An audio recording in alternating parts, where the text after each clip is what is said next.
Before he was known as Genghis Khan, he was just a boy named Temujin, born into hardship, far from thrones or armies.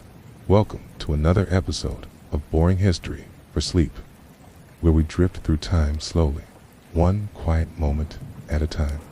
Tonight, we'll follow the gentle rise of a man who would one day rule the largest land empire in history, not through violence and noise, but through calm reflection and slow understanding. Take a breath, feel the weight of the day ease off your shoulders, and let yourself sink into the stillness. What time are you listening right now? Is it late at night or early in the morning?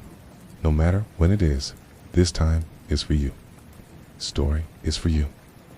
And it's all going to be very slow, very quiet, and very soothing. Let's begin. Long before the name Genghis Khan echoed across continents and centuries, there was only Temujin, a child born beneath the wide, cloud-strewn skies of the Mongolian steppe, where the wind moved endlessly across the grasslands and the stars, stretched untouched from horizon to horizon without ever blinking out of sight. He was born around the year 1162, though the exact date is lost to time, as uncertain as the distant footprints of horses in soft soil.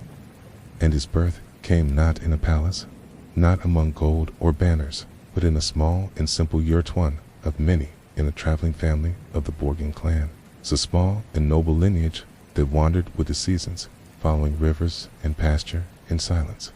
Temujin's father was Yasuge, a respected chieftain in his own right, a man who had made alliances with neighboring tribes and had gained reputation through strength and strategy. And his mother was Holin, taken as a wife from another tribe in one of the harsh traditions of the time.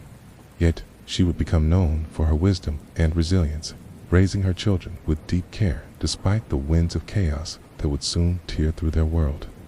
There's an old tale that says Temujin was born clutching a blood clot in his tiny fist, which among his people was considered a sign of future greatness or a destiny soaked in strife. And whether the story is true or not, it passed down from mouth to mouth like a soft chant shared at firesides long after the flames had burned low. In these early years, Temujin's world was simple but unforgiving vast plains without borders. Herds of animals that meant life or starvation, rival clans whose moods could shift like storms.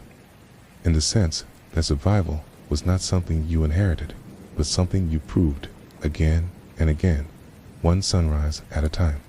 As a boy, he lived among animals and wind, his toys made from carved wood or worn leather, his days filled with tasks like tending the goats, learning to ride bareback before he was tall enough to see over a horse's mane, and listening to the low, rumbling stories of elders who spoke of heroes, ancestors, and spirits who rode invisible through the sky. His father, Yasuge, knowing how fragile tribal alliances could be, arranged for Temujin to be engaged at the age of 9 to a girl named Bert from the Conqueror tribe, a union meant to secure peace and future unity. And so Temujin was sent to live with their family, as was custom, to build a bond that would carry into adulthood. But before that future could take root, word reached him that his father had been poisoned by enemy starter rivals who saw Yasuge's growing influence as a threat. Temujin returned home at once, but the loss was more than just grief. It was the unraveling of his entire world. For without a strong leader, his clan quickly abandoned Holin and her children, leaving them to fend for themselves on the harsh, open land, stripped of status and resources, with only each other for protection and warmth.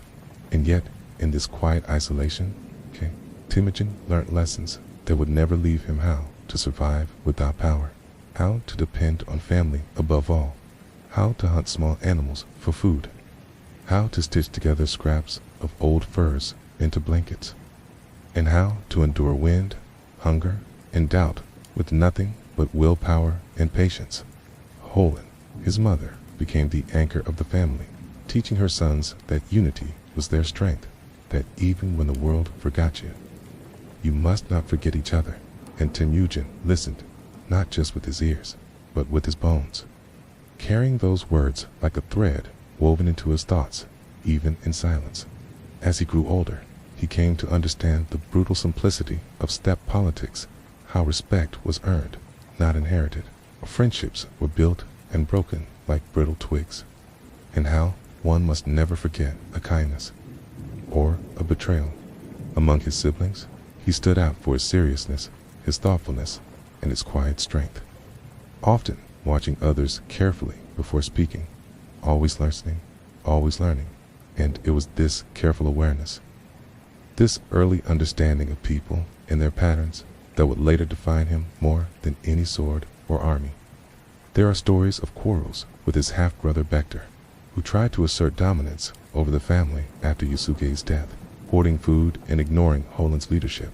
And eventually, it is said that Temujin, unwilling to tolerate betrayal within his own home, killed Bektor with his brother Kasara's help. A chilling but pivotal moment that marked his refusal to be ruled by Farivan as a teenager. It was around this time that Temujin reconnected with old allies and new friends, slowly building a circle of trust, forming bonds not just by blood, but by choice men who saw in him not just another orphan of the plains, but a leader with quiet resolve. A boy who had suffered without crumbling, who had been abandoned but had not abandoned others. When he was finally old enough, he returned to the conqueror tribe to claim Bert as his wife.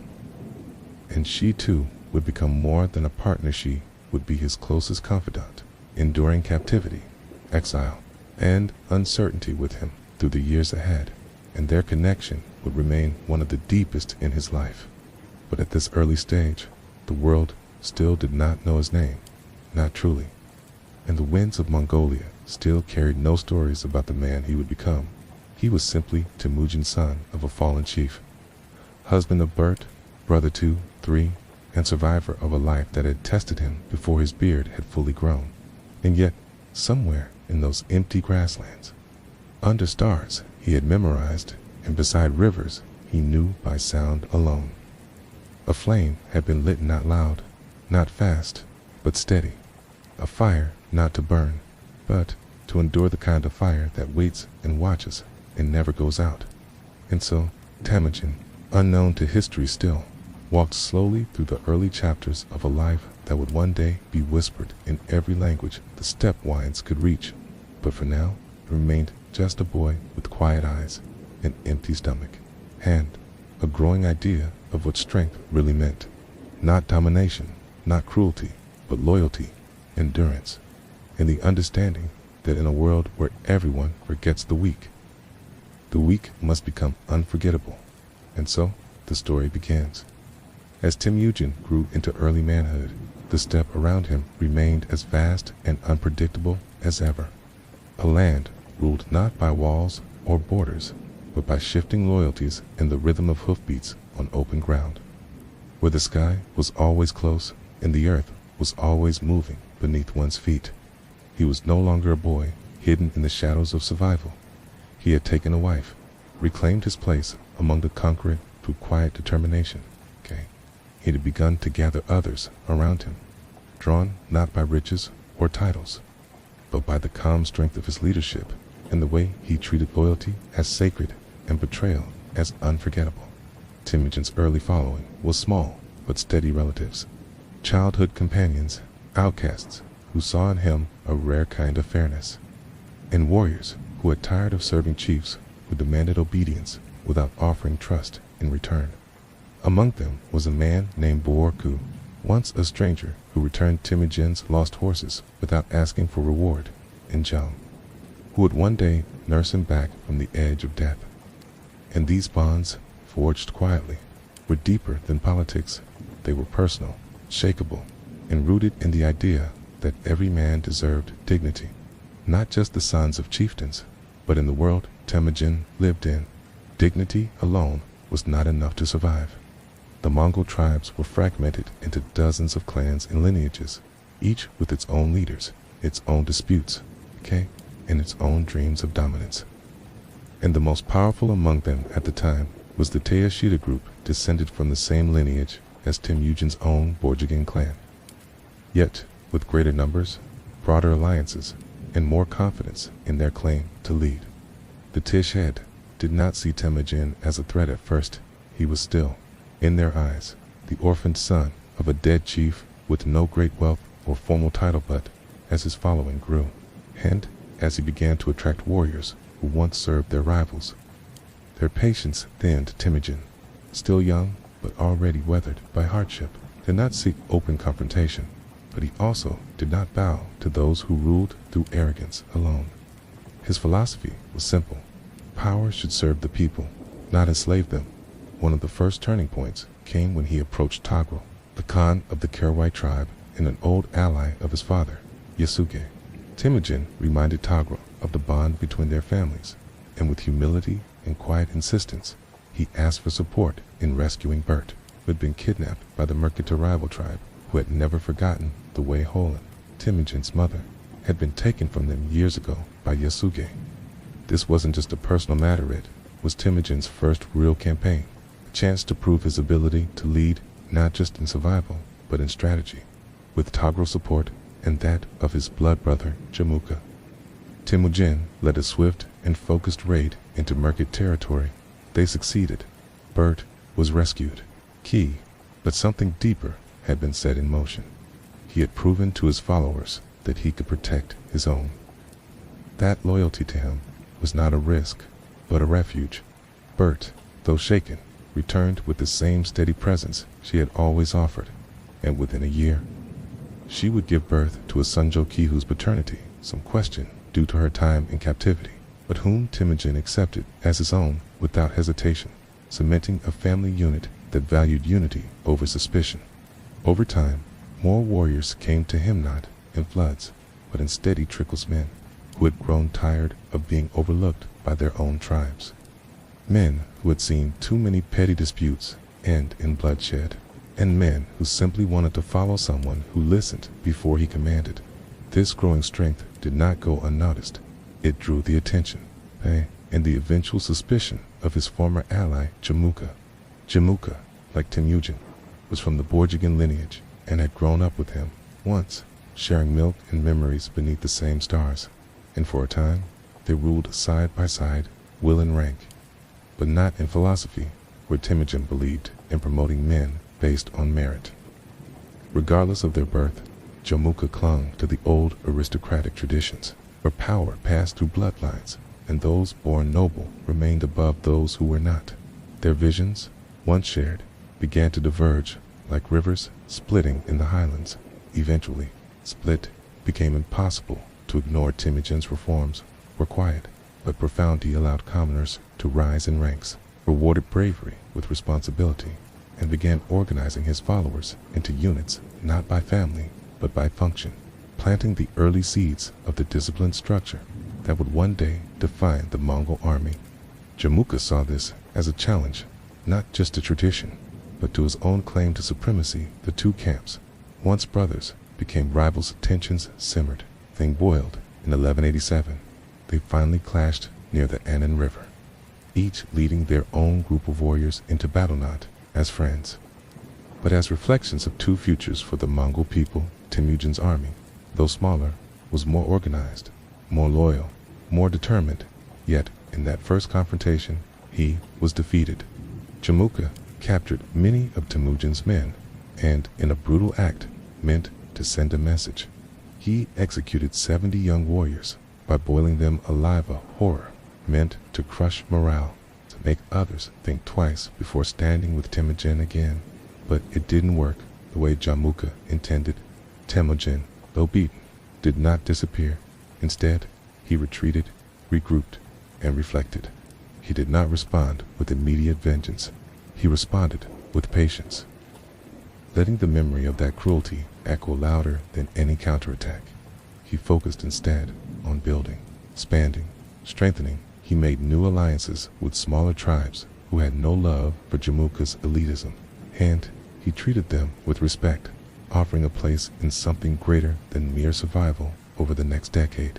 Hence, influence would swell not through conquest, but through connection. And those who joined him did so not because they feared him, but because they trusted him. They trusted the quiet way he listened, the careful way he made decisions, and the unwavering way he honored those who served him. While other leaders ruled through fear and inheritance, Temujin ruled through example. Even the enemies he faced began to notice he did not break his word. He did not mistreat those who surrendered, and he did not forget those who helped him in his weakest hours. By the time another major clash approached, the tides had shifted. Temujin, the once forgotten orphan, had become a force to be reckoned with, not loud, not boastful, but steady. And in the hush between storms, as the grass bent gently under the whispering wind, his name began to move across the steppe, not as a conqueror, but as a leader who had risen not through bloodline or brute strength, but through quiet, relentless determination. The boy who had been abandoned now stood at the edge of something larger than any one tribe could contain. But the world had not seen anything yet. He was only beginning. By the turn of the 13th century, the man once known only as Temujin had become more than just a tribal leader. He was now a symbol of something larger, something quietly revolutionary moving through the open spaces of Mongolia, like a shift in the wind that few could name, but many could feel. He had endured betrayal, survived exile, rescued his wife, flew and lost battles without losing hope, and each trial had carved into him not bitterness, but clarity, clear and steady understanding of what his people truly needed. Not another petty chief or a warlord clinging to ancestry, but a leader who could bring fractured tribes into one steady, enduring whole. The Mongol steppe had always been a place of motion of riders and herds, of alliances made and broken like dry reeds, but now, slowly and almost gently, that motion was beginning to move in one direction, toward one name, spoken with more and more frequency around campfires, passed in murmurs from shepherd to archer to elder. Temujin, yet Temujin himself had no illusions. He knew that unifying the Mongol tribes would require not just strength, but trust, not just military success, but deep cultural patience, because the tribes were proud and old, each with its own traditions, its own heroes, its own reasons to mistrust any promise of unity. And so he did not command it, he invited it. He sent envoys not to threaten, but to speak clear voices who shared Temujin's vision of a future where raids were replaced by rules, where revenge gave way to respect, where smaller clans could live without fear of being swallowed or ignored. One by one, the tribes listened. First, the lesser clans, long mistreated or overlooked by more powerful groups, and then the mid-sized tribes, those who remembered old alliances with Yasuke, or who had grown weary of the endless cycle of revenge. And with each new alliance, Temujin did something different. He integrated, rather than absorbed. He did not erase the identities of these tribes. He gave them space within something larger, a new order where the strength of one clan did not mean the silence of another. He also established the decimal system of reorganization of the Mongol military and society into groups of tens, hundreds, and thousands, where men from different tribes were blended together into single units, not separated by blood, but united by shared loyalty to a greater cause. This move was bold. It disrupted the old aristocracies, undermined traditional loyalties, and made room for men of talent to rise regardless of their birth. And while some resisted, many saw it for what it truly was, a system built for fairness, stability, and growth. His leadership was not charismatic in the loud, theatrical sense. It was steady, measured, and fair disputes were settled, not by shouting, but by listening. Punishments, when necessary, were predictable and impartial. The laws Temujin issued, known as the Yasa, were not written in books, but carried in memory and enforced in practice, covering everything from theft and adultery to battlefield discipline and family obligations. And while harsh in parts, they brought consistency to a land that had long known only chaos. As more tribes joined under his leadership, Temujin began to draw the attention and the concern of those who still opposed him, including Jamuka, who had once been a friend and brother-in-arms, and who now saw Temujin's rise as a threat to everything he had inherited and believed. Jamuka, still holding the support of several noble lineages, raised an army once more and met Temujin in open battle in the year 1201. This time, the result was different. Temujin's army, forged in hardship and built on merit, outmaneuvered Jamuka's more traditional but divided forces. The victory was clear. Jamuka was captured, not killed, but brought before Temujin with the dignity due to an old friend and former brother. Temujin did not gloat. He did not humiliate. He offered mercy. He offered a place. Jamuka, proud to the end, refused and chose execution rather than service. And though Temujin honored that wish, it is said he wept for the lost not of an enemy, but of a bond that had once meant something with Jamuka's fall. The remaining tribes began to shift the powerful Takayad, long a source of conflict and distrust, were defeated and folded into the growing unity Temujin had built. One by one, the pieces came together, not through fire, quaint, but through vision, not by shouting, but by quiet, steady steps. And then, in the year 1206, a moment came that was quiet and loud all at once at a great council meeting on the banks of the Anan River. The various Mongol tribes, now woven into one people, gathered not for battle, but for something older, something sacred, a Kurultai, an assembly to choose a leader, to recognize not just a man, but a path forward there, in a stillness that carried the weight of generations. Temujin was declared Genghis Khan title, meaning something like universal ruler, though even then, no one fully understood how far that title would stretch. He accepted the title with grace, not triumph. He wore it, not like a crown, but like a responsibility. From that moment on, he no longer belonged just to the Borjigin, or to his friends, or to the people of the steppe. He belonged to something bigger, and yet, despite the change in title, he remained the same man at heart, the orphan who had endured hunger, the husband who had crossed battlefields to rescue his wife, the leader who believed that no man's worth was determined by his father's name. He moved not with fanfare, but with purpose, and the people followed because in Genghis Khan they did not see a tyrant or a god. They saw themselves. They saw someone who had risen through hardship, not privilege, someone who listened, not shouted, someone who remembered every kindness and honored every promise.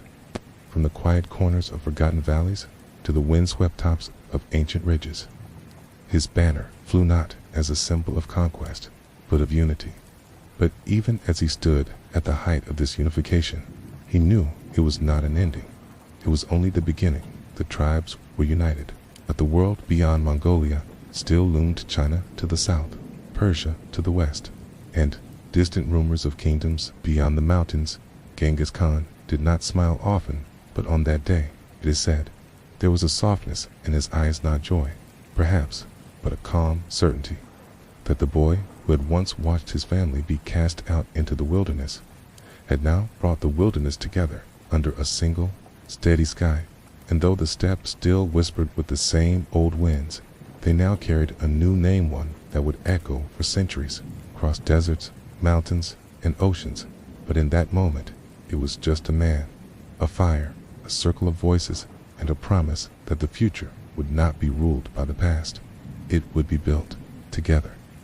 After the unification of the Mongol tribes, Genghis Khan stood not only as the ruler of a people, but as the guardian of a vision, not rooted in ambition or domination for its own sake, but in order, loyalty, and structure that could outlast a single man's lifetime. And while the plains of Mongolia stretched wide and familiar, his eyes began to turn southward, toward a very different kind of land with cities, with walls, with silks and scholars and soldiers who did not ride with the wind, but who moved in measured steps behind stone barricades and formal ranks. That land was the kingdom of the Western Shire, ruled by the Tangut people, nestled between the Gobi Desert and the northern edges of the Song dynasty's reach. To Genghis Khan, it was not just a tempting prize, it was a test. The Mongols, newly unified, needed direction, purpose, and proof that their unity meant something more than a name. And so, in the year 1209, he led his people south into a campaign unlike anything they had faced before, not raiding parties or tribal skirmishes, but a true campaign with logistics, planning, and patience. The Western Shire had strong fortifications and a long-standing tradition of resisting outsiders, especially the nomads of the north, whom they considered wild and uncivilized. But what they did not yet understand was that these Mongols were no longer scattered raiders.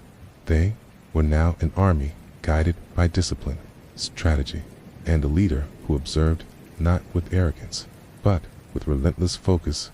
Genghis Khan did not charge recklessly into battle. He studied, he waited. He listened to the stories of travelers, traders, defectors, anyone who could describe the layout of cities, the movements of troops, the temperament of generals, and when he finally advanced, he moved like water, slow and unstoppable, adjusting to terrain, to weather. To the morale of his men, he adapted, and this, more than anything, would come to define his success, not just force, but flexibility. The siege of Yinchuan, the western Xia capital, came one of his earliest great tests. The city was surrounded by high walls, defended by clever engineers, and protected by natural barriers. Genghis Khan used his men not simply to attack, but to outlast. He flooded the city by diverting a nearby river, using the land itself as a weapon, and when that proved too unpredictable, he shifted against surrounding the city completely, cutting off supplies, allowing time and isolation to do what arrows could not eventually. The Western Shia surrendered not because they were crushed, but because they were out-fought, and this set a precedent. Genghis Khan would accept submission with grace, even with generosity, so long as it was genuine. He did not need to burn every city or destroy every enemy. In fact, he preferred not to. So long as loyalty was assured and tribute could be arranged, the Tangut agreed to become a vassal state, paying tribute and offering soldiers when needed, and the Mongol army returned to the steppe, not with broken bodies, but with knowledge of walls, of siegecraft, of the strange and fascinating structure of Chinese statehood. But the Western Shia were only the beginning. To the east, beyond mountain ranges and winding rivers, lay the Jin dynasty, a powerful and ancient state that ruled northern China and had grown wealthy through trade, agriculture, and carefully managed bureaucracy. Their cities were even larger, their armies were more disciplined, and yet, in their courts, Genghis Khan was still referred to dismissively as a barbarian, a relic from the untamed lands of the steppe, a minor threat to be bribed or distracted, not respected. Genghis Khan took no offense to words. He had been underestimated his entire life, and so, in 1211, he turned his attention to the Jin. It was not a decision made lightly. The Jin dynasty had tens of thousands of soldiers, formidable fortresses, and the strategic depth of a civilization that had endured for centuries. Genghis Khan also understood something that many emperors did not: the power of momentum. His army was faster than anything the Jin had faced. His commanders could operate independently, reacting to changing conditions without waiting for distant orders, and his intelligence network was thorough, alert, and quietly growing inside enemy territory through traders, scouts, and turncoats. The first phase of his campaign focused on disruption, not destruction. He moved through border towns quickly, striking hard, withdrawing before reinforcements could arrive, burning supplies, seizing horses, and collapsing morale like a steady pressure on old wood. And then he attacked the heart city after city fell, not because they were weak, but because the Mongols were relentless and unpredictable. Where the Jin army expected them to follow roads, the Mongols moved across deserts, where stone walls stood tall. Mongol engineers, often Chinese or Persian captives, brought into service-built siege weapons from local materials with astonishing speed. In the year 1215, Genghis Khan's forces captured Jiangdu, modern-day Beijing, the capital of the Jin dynasty. It was a staggering moment, not just a military victory, but a psychological earthquake. An empire had fallen. The people who had once called him a savage now bowed their heads, not in awe of his brutality, but in stunned recognition of his efficiency, his discipline, and his ability to command not only warriors. History itself still Genghis Khan was not interested in holding land for the sake of it. He did not linger in palaces or decorate himself with silk. He installed governors, collected tribute, and moved on, always forward, always outward. He returned to Mongolia after each campaign, not as a king, but as a shepherd, walking among his people, listening to their needs, and reminding them that the empire they were building was not a prize, it was a legacy, one rooted not in towers or temples, but in the values he had carried since childhood: unity, loyalty, and the belief that greatness comes not from birth, but from how one treats others. Even in his dealings with Chinese officials and merchants, he emphasized respect over fear. He welcomed scribes, scholars, and doctors into his court. He encouraged the translation of texts. He made it possible for goods to flow freely between steppe and city. He understood, perhaps better than the rulers he defeated, that power meant nothing if it could not build. And so, the expansion into China was not merely a conquest, it was a turning point, a signal that the Mongol Empire was not a passing storm, but a system, not just a terror, but a force that could adapt, absorb. Genghis Khan would go on to fight many more battles, cross more rivers, and face enemies, both cunning and vast. But the campaigns in China taught him that the world beyond the steppe was not stronger or wiser. It was simply different. And difference could be bridged with discipline, with patience, with vision. And as the seasons changed and the winds of Agobi whispered new names into the night, the people of China and of the world began to understand that Genghis Khan was not merely passing through history. He was rewriting it one hoofprint at a time. As Genghis Khan's empire expanded beyond the bounds of Mongolia, stretching like a slow-moving shadow over the deserts, plains, and forests of Asia, it became clear to those who observed him, friends and enemies alike, that his success was not born of luck or numbers alone. It was methodical, thoughtful, and above all else, strategic. Genghis Khan was not simply a conqueror. He was a student of patterns, a reader of people, a listener to landscapes, and a master of adaptation. And it was through this calm, relentless understanding of warfare, not as chaos, but as structured, that he reshaped not just steppe tactics, but the very nature of how wars were fought across the continent. At the heart of his approach was mobility. The Mongol army did not march as others did, it flowed. Each soldier carried multiple horses, switching between them to maintain speed and endurance.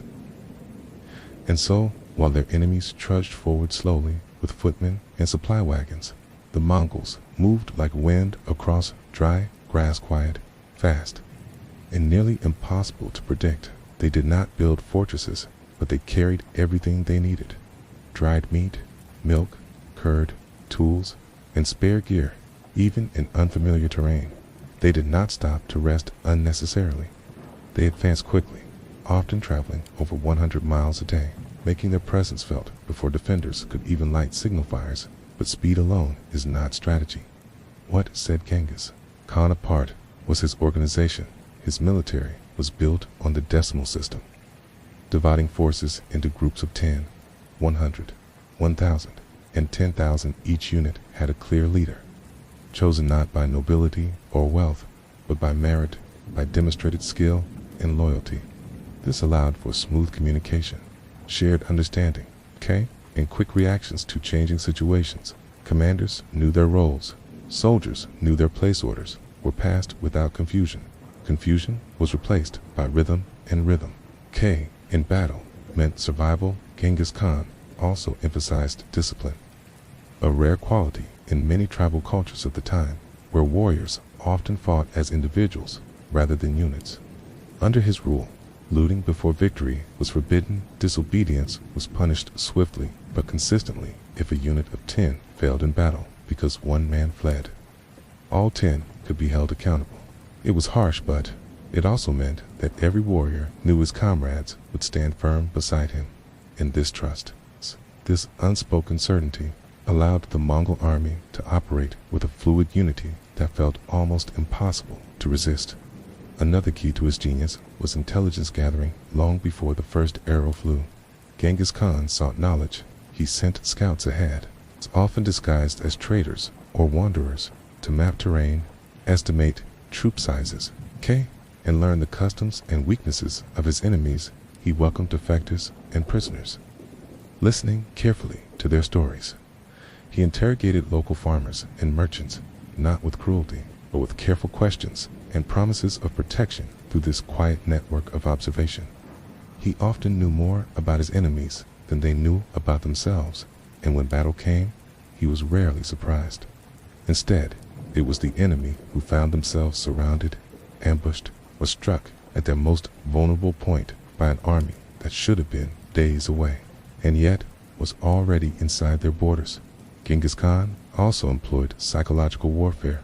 He understood the power of fear not as chaos, but as a tool. He would allow one city to survive in peace after surrender, treating its people well, allowing life to continue nearly unchanged.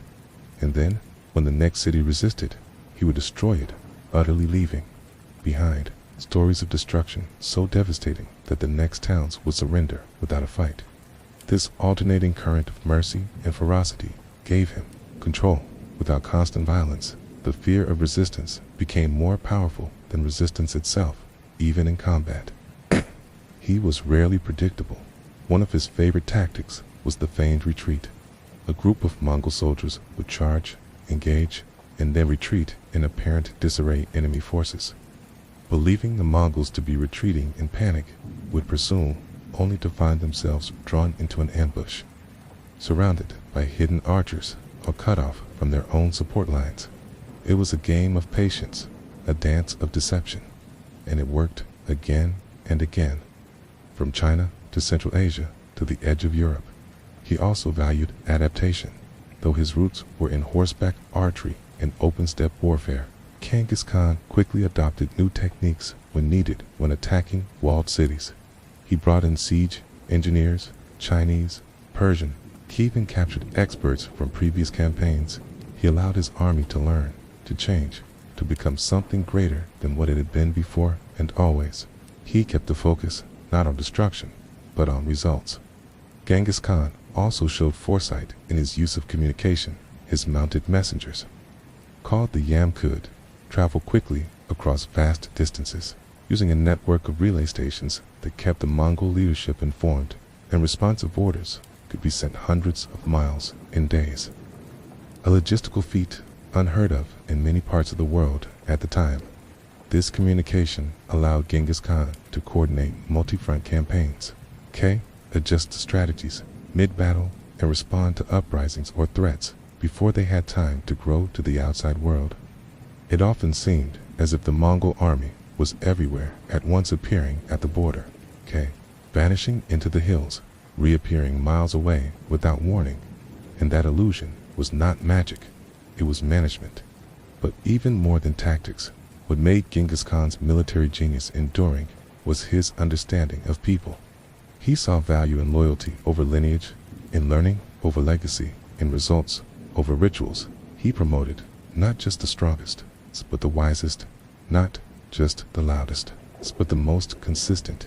He built a system where someone born into nothing could rise to command 10,000, where victory was not a trophy, but a responsibility. And that system, more than any sword or horse, was the foundation of his empire. Even centuries later, military thinkers would study his campaigns, puzzled by how such a barbarian had outmaneuvered sophisticated civilizations. But to those who knew, the answer was simple. He had looked deeper, planned further, and trusted the structure he built, not with arrogance, calm, clear-eyed certainty. He did not pretend to be invincible, but he understood how to make an army feel inevitable. And in that inevitability, that slow, measured approach, he rewrote the art of war, not with shouts, but with silence, not with chaos, clarity. And long after his bones had turned to dust, the sound of hooves across grasslands would still echo with the precision he had taught, one quiet order at a time. By the early 1220s, the Mongol Empire had expanded far beyond the windswept grasslands of Mongolia. touching the Great Wall of China to the east and the mountain passes of Central Asia to the west. Genghis Khan, now in his 60s, had unified his people, refined his military, and orchestrated campaigns with the focus and patience of a seasoned tactician. But now, his gaze turned westward once again, toward a powerful and sprawling Muslim empire known as the Khwarezmian Empire. The Khwarezmians ruled over a rich and diverse territory, stretching from the Caspian Sea to the Indus River. Their cities were ancient and fortified, their markets full of silk, spices, and scholarly texts.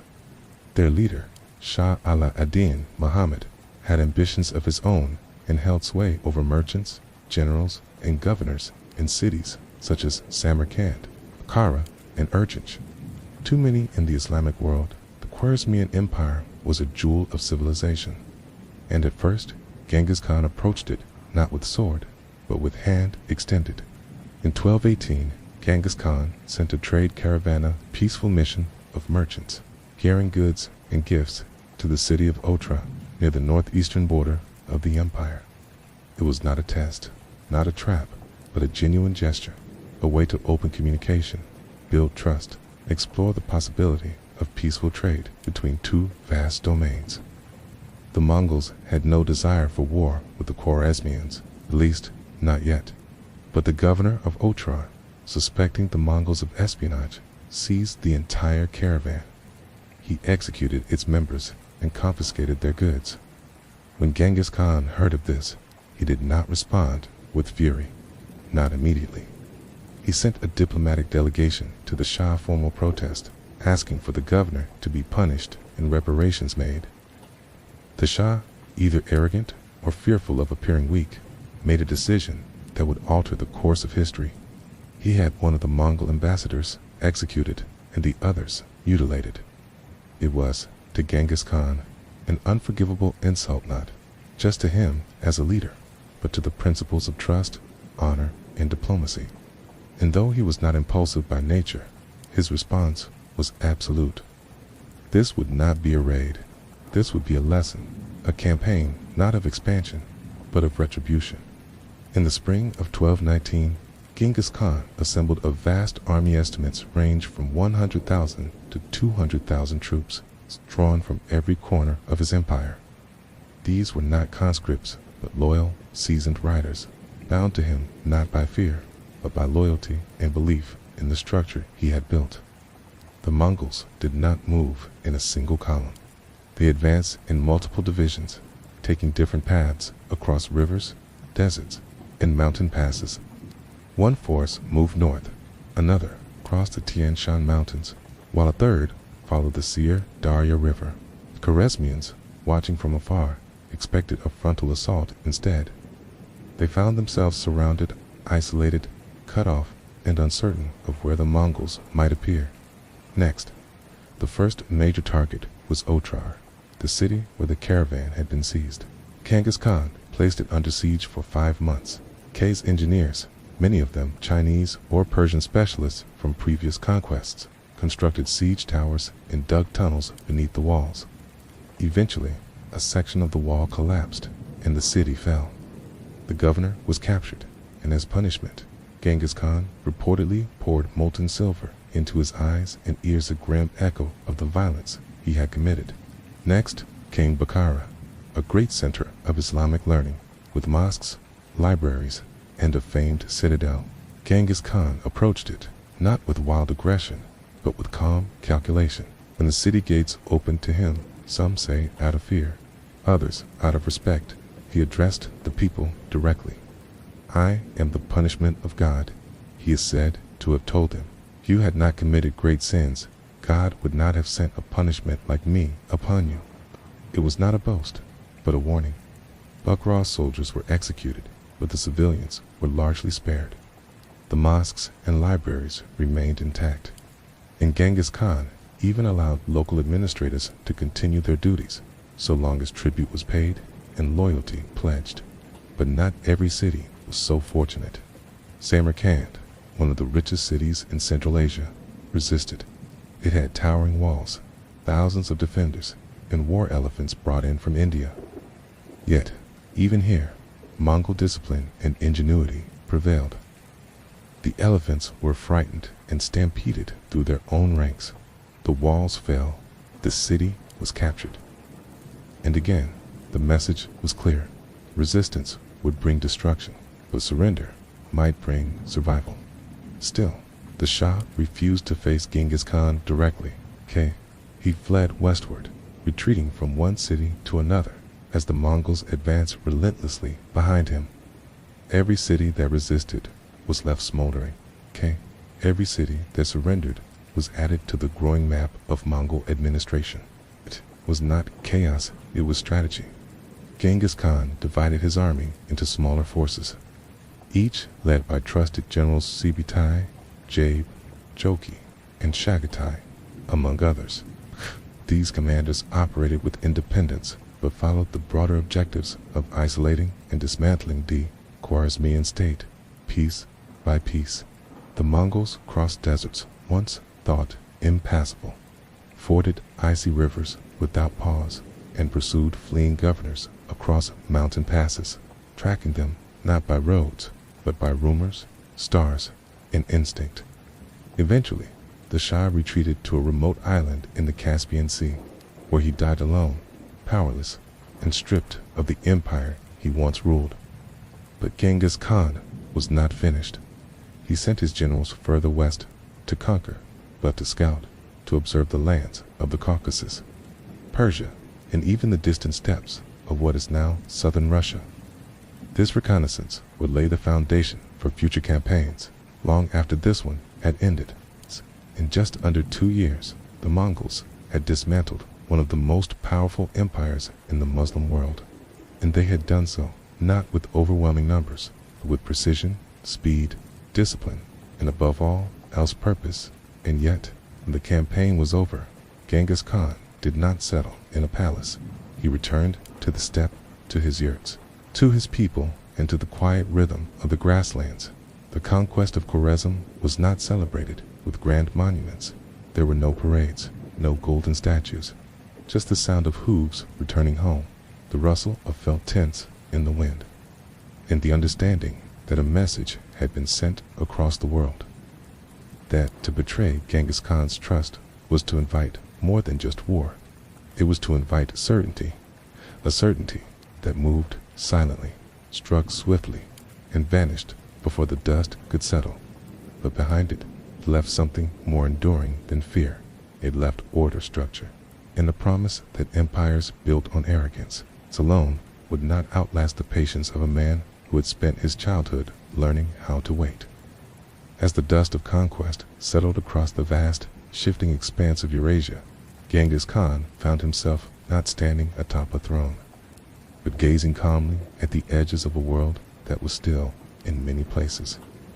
Unknown to him, it was the early 1220s now, and though the Mongol Empire had consumed territories across China, Central Asia, and the steppes, Genghis Khan did not slow down, not in his planning, not in his curiosity, and not in his pursuit of what he called balance.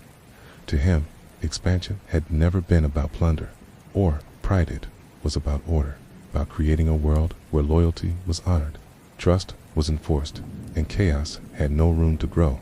And so, even as his generals returned from the shattered remains of the Khwarezmian Empire, bringing stories of distant mountains and strange cities near the Caspian and Black Seas, Genghis Khan was already thinking forward. He did not believe in stillness. Even in his 60s, he still rose early each day, walking among the tents, speaking quietly with soldiers, touching the horses' manes as if they were old friends. He was a ruler, yes, but still a herdsman at heart, grounded, not in palaces or gold, but in movement, in the rhythm of hooves, in the hush of wind. And the wind, by now, was blowing toward the west, because although Shah Ala ad-Din Muhammad was dead, Asinjalal ad-Din had not surrendered. He had gathered what remained of the Khwarezmian forces and begun rallying support across the mountains of Persia and into what is now northern India, seeking refuge and regrouping his strength among sympathetic allies and rival princes who hoped to slow the Mongol advance. Genghis Khan could not ignore him, to leave an enemy unchecked. was not caution, it was invitation. So, 1221, he led one of his final major campaigns, not a vast conquest, but a focused pursuit. He crossed mountain ranges and rivers that had challenged empires for centuries, showing no signs of weakness or hesitation in the Battle of the Indus. Genghis Khan finally met Jalal ad-Din's forces head-on. The Mongols outnumbered the Khwarezmian troops. But the battle was hard-fought, and Jalal ad-Din fought bravely, so bravely, in fact, that when he finally realized defeat was inevitable, he leaped into the Indus River on horseback, swimming to the other side to escape. Genghis Khan, watching from a distance, did not pursue. Instead, he is said to have admired the young prince's courage.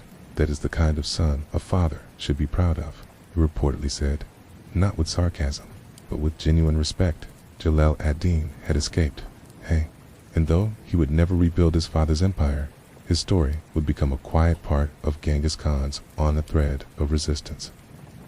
Woven into a tapestry of inevitability after the Indus campaign, Genghis Khan turned back, not to retire, but to restore. He knew that empires were not only built by swords, but by systems. He returned to Mongolia, to the open plains where his journey had begun, to oversee legal reforms, reassess leadership structures, and ensure that the unity he had forged would last beyond his breath. He continued to refine the Yasa, his code of law, balancing strict justice with clear, practical guidance. He met regularly with his sons Joki, Chagatai, Gedai, and Tuluidas, discussing the future of the empire, not as an inheritance, but as a responsibility. He did not assume they would lead well, simply because they were his sons. He tested them, he watched them, and he made hard decisions when needed. The question of succession, in particular, weighed on him. Joki, his eldest, had long been estranged from his father, partly due to the rumors surrounding his birth, partly due to tensions over military decisions. Though Joki had proven himself in battle, his relationship with Genghis Khan had never fully healed, and so the decision was made Gedai, his third son, succeed him as Great Khan, not because he was the strongest, but because he was the most balanced, thoughtful, diplomatic, and steady. Genghis Khan understood that after a life of expansion, the next phase of the empire would require not more conquest, but consolidation. He also commissioned censuses, expanded trade routes, and oversaw the establishment of relay stations across the Silk Road, ensuring that information, orders, and goods could move swiftly across the vast, growing empire. His vision was not of one man holding everything, it was of a structure that would hold itself. And yet, as the years passed, Genghis Khan remained restless. Even in old age, he could not stay away from the field. In 1226, a rebellion flared within the Western Shire, the same Tangut kingdom that had once bowed to Mongol authority after the first Chinese campaign years earlier. They had grown bold again, perhaps sensing that the old Khan was nearing the end of his strength, but they had misjudged despite his age. Genghis Khan rode out once, more commanding his armies with the same precision as always, reminding his enemies that time had not dulled his resolve. City after city fell, but not in haste. Every move was measured, patient. He avoided unnecessary destruction where possible, even while reminding those who resisted what it meant to break trust. But during this campaign, something changed. Genghis Khan, though still upright in the saddle, began to show signs of strain. Some say he was thrown from a horse, others suggest he fell ill, still others claim he was wounded in battle or poisoned in secret. The truth, like much of his life, remains quiet and unconfirmed. What is known is that even as he felt death approaching, he told no one. He continued leading, issuing orders, and inspecting fortifications. He did not want his enemies to celebrate, nor his soldiers to falter. He believed in strength, even in departure, and so, in August of 1227, in the midst of a victorious campaign, Genghis Khan died. He passed not in a grand palace, but in a simple tent, surrounded by commanders and companions who had followed him since the days of obscurity. His death was kept secret for as long as possible. the army continued moving, the banners still flying. The illusion of leadership maintained until the Western Shire had been fully subdued, and when the campaign ended, the true mourning began, but even his funeral was wrapped in silence and mystery according to tradition.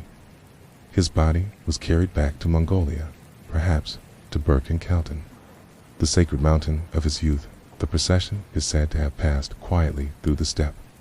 Some stories claim that soldiers killed all who saw the funeral train to preserve its secrecy. Others say that a river was diverted to flow over his grave, erasing all signs of it forever to this day.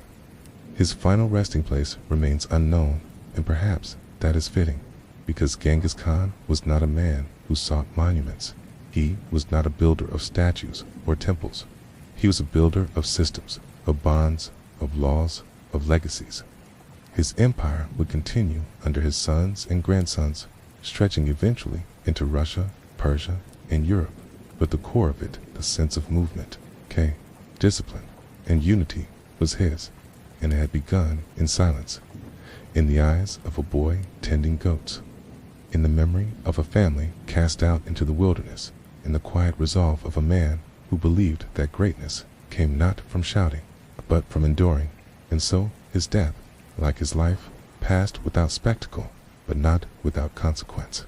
The winds of Mongolia carried his name softly for generations, and the world he left behind, though often misunderstood, had been reshaped not by fire alone, but by the steady, unseen force of a man who knew how to wait, how to listen, and how to lead. Even now, centuries later, long after the dust of his horse's hooves has faded, his name is spoken not always with reverence, but always with recognition, because some lives do not end, they ripple quietly, steadily, endlessly, like hoofbeats across the steppe.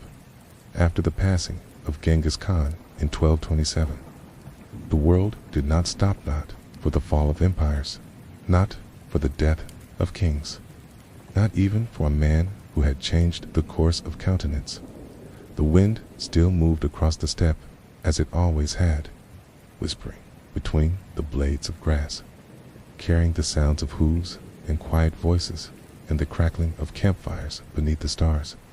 But something had shifted, not in the earth itself, but in the memory of it, because Genghis Khan had not only carved out a vast empire, he had redefined what it meant to build one, and in the years that followed, his legacy unfolded, not with silence, but with motion. His four sons, Joki, Shagatai, Gedai, and Tolui, had already proven themselves in war, but now they were responsible for something far greater than battle.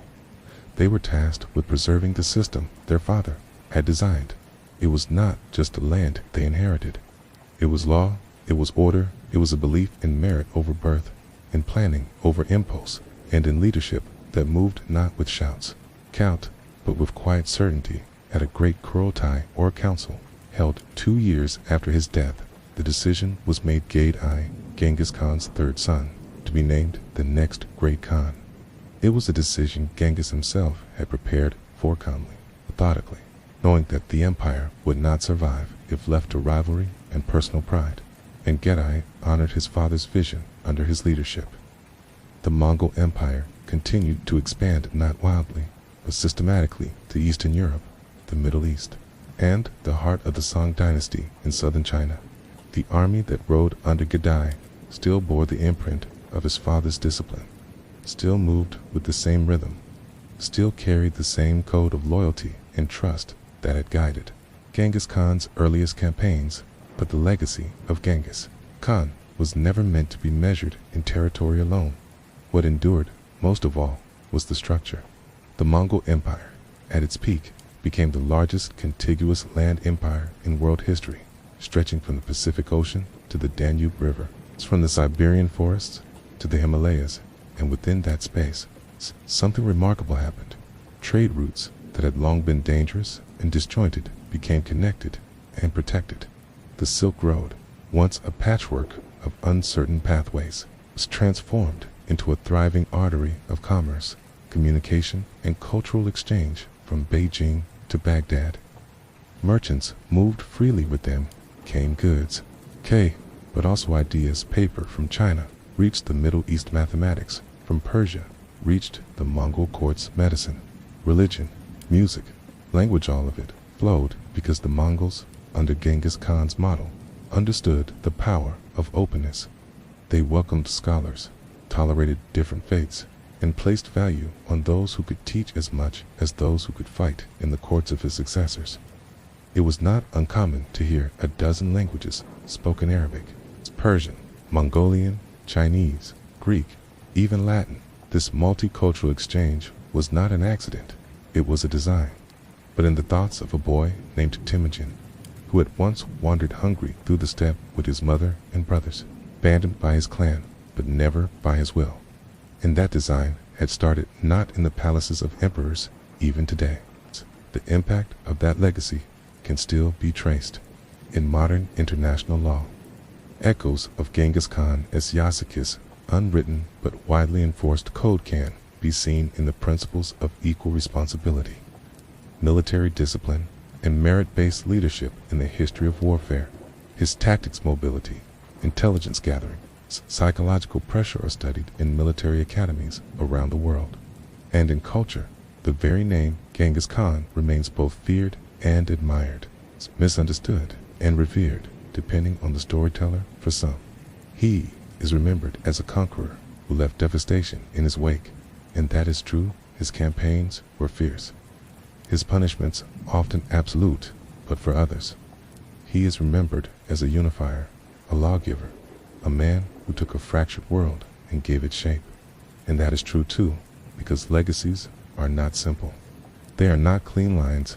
They are rivers that split and bend and rejoin, depending on where you step into them. Even his death, wrapped in mystery, became part of the myth. His burial site, still unknown after 800 years, said to be somewhere in the sacred mountains of Mongolia. Some believe it is beneath a diverted river. Others, it's hidden beneath the roots of trees where no man dares to dig. But perhaps that's how he would have wanted it, to return quietly to the earth, to be remembered, not with monuments, but with movement, with systems that work with people who endure in Mongolia today. Genghis Khan remains a national hero. His face appears on currency, his name in airports, his statue towering on a plain where horses still graze. But even there, beyond the symbols and pride, there is a softer truth. He was not born great.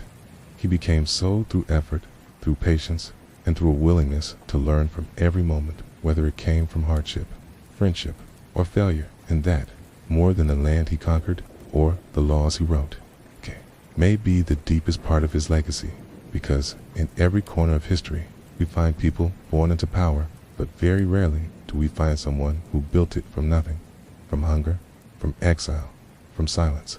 The Mongol Empire would eventually fracture, as all empires do.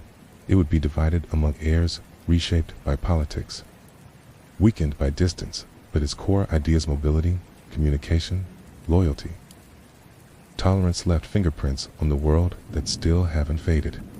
They live on in maps, in roads, in ruins, in manuscripts, in marketplaces, and in the quiet knowledge that sometimes the most powerful changes do not begin with noise. They begin with resolve, with someone who listens, someone who waits, someone who rides, not for glory, but for purpose. And in that stillness, in that steadiness, history turns so tonight. As you rest, as you lie back beneath whatever roof shelters you know, that far away, through the vast sky of the Mongolian steppe, there was once a child who grew into a man, not by destiny, but by choice, a man who looked at the chaos around him and chose to bring order, not by demanding loyalty, but by earning it, not by shouting commands, but by setting examples, and in doing so, he left a mark on the world, not just in borders, but in how people lead, how people listen, how people last. The story of Genghis Khan is not only one of conquests and battles, it is a story of transformation, of rising when cast aside, of building when broken, of leading not from a throne, but from horseback among his people, 1 mile at a time. And though his name may echo loudly in textbooks and tales, it began in a whisper, and tonight it ends in one too. And so, our journey through the life of Genghis Khan draws to a quiet close from the cold, whispering plains of Mongolia to the grand walls of Chinese cities, from the shifting deserts of Central Asia to the snow-lined ridges of the Himalayas. We have followed the slow rise of a boy born in hardship, who became the architect of an empire, not through magic, not through destiny, but through steady hands, clear vision, and a calm mind that never stopped learning Temujin. The boy, cast out with his family, learned early that survival required more than strength. It required patience, loyalty, and the courage to build trust, even in a world that often broke it. And when he became Genghis Khan, the great Khan of the Mongols, he did not forget those lessons. He carried them into every decision, into every law, into every moment of silence before a battle began. He led not with noise, but with balance, not with fear, but with fairness. He built roads, honored knowledge, and created a system where voices once silenced were allowed to rise. And though the conquests he led were vast and sometimes brutal, the legacy he left behind was something greater than any one campaign. He showed the world that even in chaos, there can be structure, that even in division, there can be unity, and that even in a place as open and wild as the steppe, a sense of purpose can take root and grow across continents. Tonight, as you rest, let this story settle gently in your thoughts, not as a tale of conquest, but as a reminder that greatness does not always roar. Sometimes it rides quietly through the dark, watching, listening, enduring, and even now, long after his name first echoed on the wind, the story of Genghis Khan continues to ripple softly, steadily, like hoofbeats fading into the distance. Let it carry you now into sleep and into silence, where the past becomes still and history dreams alongside you. Good night.